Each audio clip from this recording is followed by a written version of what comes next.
Welcome to the deep dive. Today, we're setting sail, metaphorically speaking, to explore some really unique wines. Yeah, we're heading out to the Portuguese islands, Madeira, and the Azores. Exactly. We've got some great material here, bits from Ilhas Portuguesas, and a couple of really detailed pieces. Yeah. One looking at it from a sommelier's perspective, and another on the terroirs and cultures. Right, the titles are quite descriptive.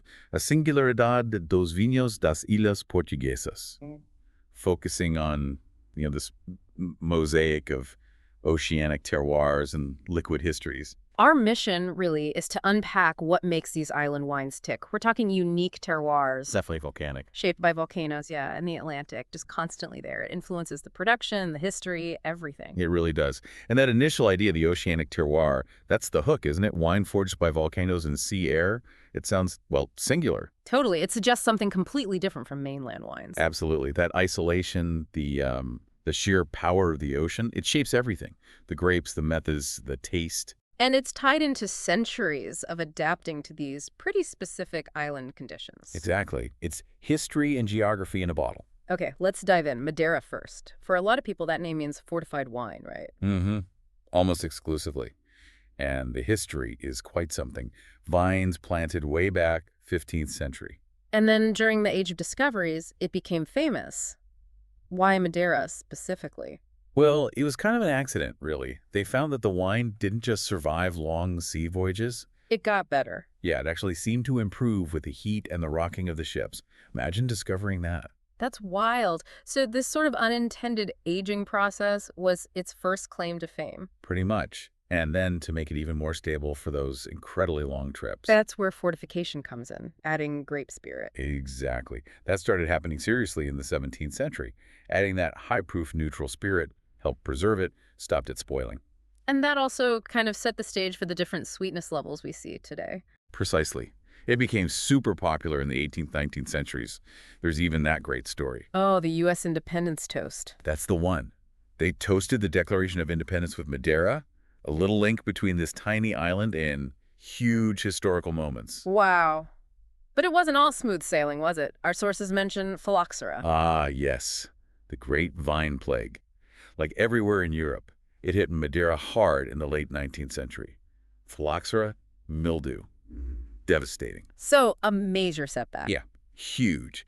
It took a long, slow effort through much of the 20th century to recover, rebuild, restructure the vineyards. Shows the resilience needed there. And the land itself, the terroir in Madeira, sounds dramatic. Subtropical, volcanic. And incredibly steep. The climate's mild year-round, thanks to the Atlantic, but you also get high humidity. Does the sea breeze play a role? Maybe that salty tang people talk about. Some definitely think so. It's debated, but the maritime influence is undeniable. Plus, those volcanic soils, mineral-rich, great drainage, which is crucial with the humidity. And the vineyards themselves, those terraces carved into the hillsides, the socalcos. Yeah, the socalcos, they're iconic, look picturesque, but they're absolutely essential. Hard work, I imagine. Incredibly labor-intensive. Yeah. All manual. But they maximize sun exposure on those steep slopes and help prevent erosion.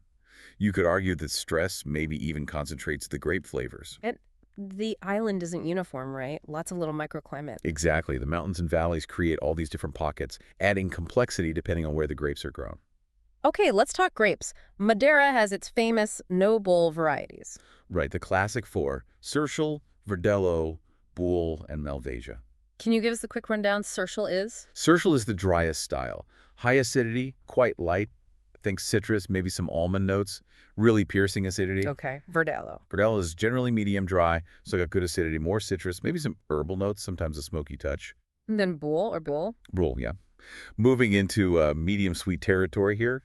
Richer notes of raisins, caramel, nuts developing. And Malvasia, also known as Malmsey. That's the sweetest and often richest style. Really opulent, intense dried fruit, honey, coffee, caramel notes. Very complex. But there's another grape that's actually planted the most, isn't there? Tinta Tinta. It's the workhorse, really. Hugely versatile red grape, used for all sweetness levels, especially in the younger, more affordable Madeiras. So while maybe not as prestigious as the noble whites, it's super important for volume. Absolutely vital. And we shouldn't forget others like Torrontés or Bastardo Rarer, but they add to the diversity, make some really interesting wines. So you've got the grapes, Then the fortification, we said it involves adding neutral grape spirit, Hmm. but when you add it is key. That's the crucial part for determining sweetness. You add the spirit during fermentation. So if you add it late, Late in fermentation means most sugar is already converted to alcohol. Result, a dry style, seco, often made from surcial or tinta negra. add it midway, You get mea seco, medium dry, more residual sugar left, verdelho or tinta negra territory. and earlier still for the sweeter styles. Exactly. Meo dolce, medium sweet, like Buell, and Doce, the sweet style like Malmsey, where the spirit is added quite early, stopping fermentation and leaving lots of natural grape sugar. Tinta negra can do all of these too. Fascinating. And then comes the aging. This seems uniquely Madeiran, Estufagem, and Cantero. Yes, two very distinct paths. Estufagem is the quicker method, mainly for younger wines. How does that work? Heating it up. Essentially, yeah. The wine is gently heated in tanks, stainless steel or concrete, usually around 40-50 Celsius for at least 3 months. And that does what? Mimics the old sea voyages. It accelerates the oxidation and maturation, develops those characteristic caramel, nutty, slightly cooked flavors more rapidly. Okay. And Cantero. Cantero is the traditional, slow, high-quality method, reserved for the best wines, often the noble varieties. How's that different? No artificial heat. Right. The wine ages in oak casks stored in the warm attics of the lodges called canteros. They use the natural heat of the sun. So natural temperature swings. Exactly. Over years, decades sometimes. Very slow oxidation. This builds incredible complexity, layers of flavor. But crucially, it preserves the acidity, which gives aged Madeira its vibrancy. And they move the casks around. Yeah, often gradually moving them to cooler floors of the lodge over time to sort of fine-tune that aging process. It's an art. Two really different paths to complexity. Who are the big players, the producers we should know? Well, the sources mention several key names with long histories: Blandis, Justinos, Barbado, H.M. Borges, Vinos, Barbado too. They're major forces. And there are rules, designations. DOC Madeira. Yes, DOC Madeira, or DOP Madeira under EU rules, and specific age categories which tell you a lot about the style and quality. Like the 3, 5, 10-year-old blends. Right, those indicate the average age of the blend. Then you get 15, 20 years, even older, and then the vintage wines. Colheita and Frasqueira. Exactly. Colheita is a single vintage aged at least 5 years in cask. Good quality shows a specific year. And Frasqueira is the top tier. That's the pinnacle. Single vintage, minimum 20 years aging in cask, often much longer, plus time in bottle. These are the legendary, long-lived Madeiras you see at auctions, true pieces of history. Sounds like a niche market, but with real prestige, especially for those older bottles. Definitely. It's respected globally, but, there's always the challenge of connecting with younger drinkers, showing Madeira isn't just for after dinner. And promoting its versatility. Yeah, and we're also seeing, interestingly, a small but growing production of unfortified table wines from Madeira. Now, both red and white. A new chapter, perhaps? Fascinating evolution. Okay, let's hop over to the Azores.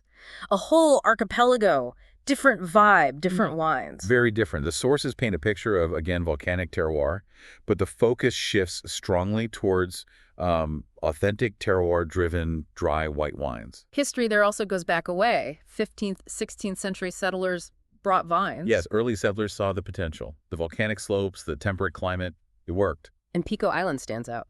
Pico became, and remains, central to Azorean wine. Religious orders, like the Jesuits, also played a role early on, like in many European wine regions. Did they have a period of fame, too? They did, actually. Yeah. In the 17th century, Azorean wines, especially fortified Pico wines, had some international recognition. But then, let me guess, phylloxera. Yeah, same story. Late 19th century, hit the Azores hard too, a real blow. And the recovery led them in a different direction than Madeira, more towards dry whites. That seems to be the modern story, yes.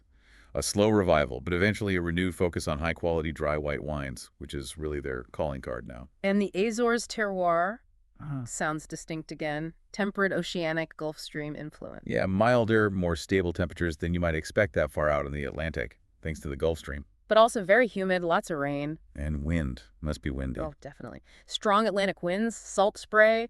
These are major factors growers have to contend with. Still volcanic soil, though. Yes, basaltic volcanic soils, very mineral rich, generally well draining, which helps with the rainfall. And on Pico, you have those incredible stone walls, the Carré, UNESCO site even. The carrés are amazing. These low walls built from black basalt stones, enclosing tiny plots of vines. What's their purpose? Just windbreaks? It's primarily wind and salt protection, yeah.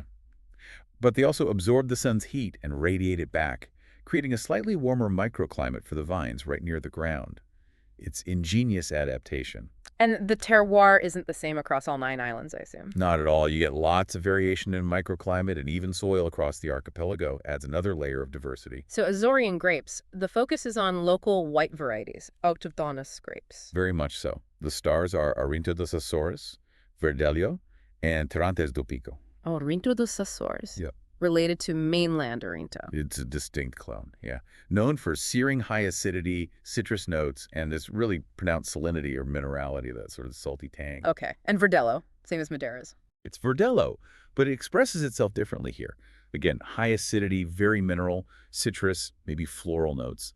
And that saline edge is often quite marked, distinct from Madeira Verdelho. And Terrantes do Pico. Considered a real treasure of Pico. Can be quite aromatic, tropical fruit notes sometimes, but always underpinned by that distinctive Azorean minerality.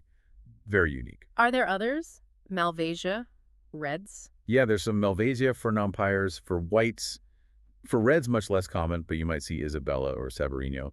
But really, the identity is built around those 3 key white grapes. And winemaking. Sounds like dealing with humidity is a challenge, even in the winery. It can be. Plus, just the logistics of working across islands. Harvesting is almost all manual. Because of the carré and the terrain. Exactly.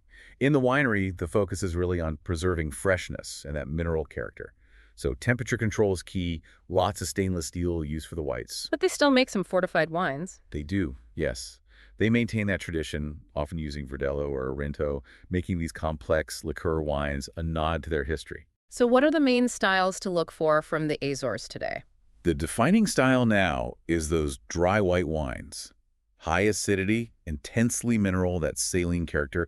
People talk about lava wines from Pico. They scream volcanic, maritime terroir, fantastic with seafood. But the traditional sweet wines are still around. Yes. The liqueur or fortified styles, often complex with dried fruit and spice notes, are still produced, though in smaller quantities. And there's this sense of renewal, new energy. Absolutely. A real focus on quality dry whites from local grapes, a new generation of producers investing in technology, sustainability. It's a very dynamic scene right now. Who should we look out for, producer-wise? The Adega Cooperativa da Ilha do Pico is very important. Azores Wine Company has made a big splash internationally, plus a growing number of smaller family estates doing exciting things. And the regions have designations, DOCs. Yes.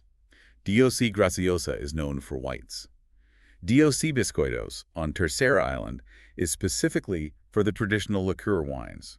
And DOC Pico is the largest and most diverse, covering whites, reds, and fortifieds. Lojido do Pico is a notable subregion within that. What about the market for these wines? Still pretty niche. Still niche, yes. Production is small, but they're gaining recognition precisely because they are so unique. They're not cheap, generally, reflecting the difficulty of production and the small volumes. Where are they finding fans? Strong following in Portugal, of course, Right. but increasingly getting attention internationally, UK, US, parts of Europe, among people looking for distinctive terroir-driven wines. And tourism must play a part. Enotourism. Huge potential there. Visiting the Azores, seeing those vineyards, it connects you to the wine in a really powerful way. It's a big opportunity for them. It's fascinating comparing the two, Madeira and the Azores, both volcanic islands in the Atlantic, but such different paths. Totally different outcomes, largely driven by those subtle and not so subtle differences in climate and, importantly, winemaking philosophy. So terroir-wise, Madeira is subtropical, steep with those socalcos. Right, versus the Azores' temperate oceanic climate, the archipelago effect creating diverse microclimates, high humidity, wind, and those unique carré, especially on Pico. Both volcanic, but different expressions. And the grape traditions reflect that, Madeira focusing on fortified from noble whites and Tinta Negra. While the Azores champion these intensely mineral, saline, dry whites from Arinto dos Açores, Verdelho, Terrantes do Pico, even Verdelho tastes different in each place. Leading to completely different dominant wine styles. Yeah, Madeira. Primarily fortified, oxidative aging, incredible longevity. Azores, primarily non-fortified, focused on freshness, minerality, salinity. Though both have outliers, the emerging dry Madeiras, the traditional Azorean liqueur wines. So looking ahead for both regions, what's the future hold? Seems like a balance between innovation and tradition is key. It's the perennial challenge, isn't it? How do you preserve that unique heritage? The centuries of Madeira craft, the heroic viticulture of the Azores, while also adopting modern methods for quality, efficiency, and crucially, sustainability. Sustainability feels extra important on islands. Absolutely critical. Maintaining the Socalcos and Carré isn't just about postcard views. They're functional parts of the ecosystem and culture. Protecting old vines, native grapes, that's vital genetic diversity. And just managing resources carefully. Yeah, minimizing chemicals, managing water wisely, protecting soil from erosion, promoting biodiversity. It's essential in these fragile environments. Organic and biodynamic approaches are becoming more common too. And we mentioned enotourism. That seems like a huge opportunity. Massive. It diversifies the economy, connects producers directly with consumers, and offers truly unique experiences. Leveraging the natural beauty and the unique vineyard landscapes is key. And that can feed back into international recognition. It's a virtuous cycle. More visitors understand and appreciate the wines. They seek them out back home. The reputation grows. It helps build the market for both Madeira and the Azores. So wrapping this up, it's clear these aren't just wines. They're, well, liquid expressions of incredible places. Absolutely. Madeira and the Azores, singular wines born from volcanic fire, shaped by the Atlantic, crafted by tradition and resilience. The real aha moment for me is understanding just how directly these wines reflect their environment and history. You really can taste the islands. You can. They tell a story, a story of isolation, adaptation, survival, and beauty. So our final thought for you, the listener. Definitely seek these wines out. Try a Madeira. Maybe start with a 5 or 10-year-old Verdelho or Bual. Find an Azorean white, perhaps an Orinto dos Açores from Pico. Yeah, taste them. Think about the journey they took to get into your glass. Maybe even plan a trip. See those Socalcos. Walk among the Carré. Experience those liquid histories firsthand. And it makes you wonder, doesn't it? What other amazing wine stories are hidden away in challenging corners of the world? That's a great thought to end on. There are probably more out there waiting to be discovered. Thanks for joining us on this deep dive today.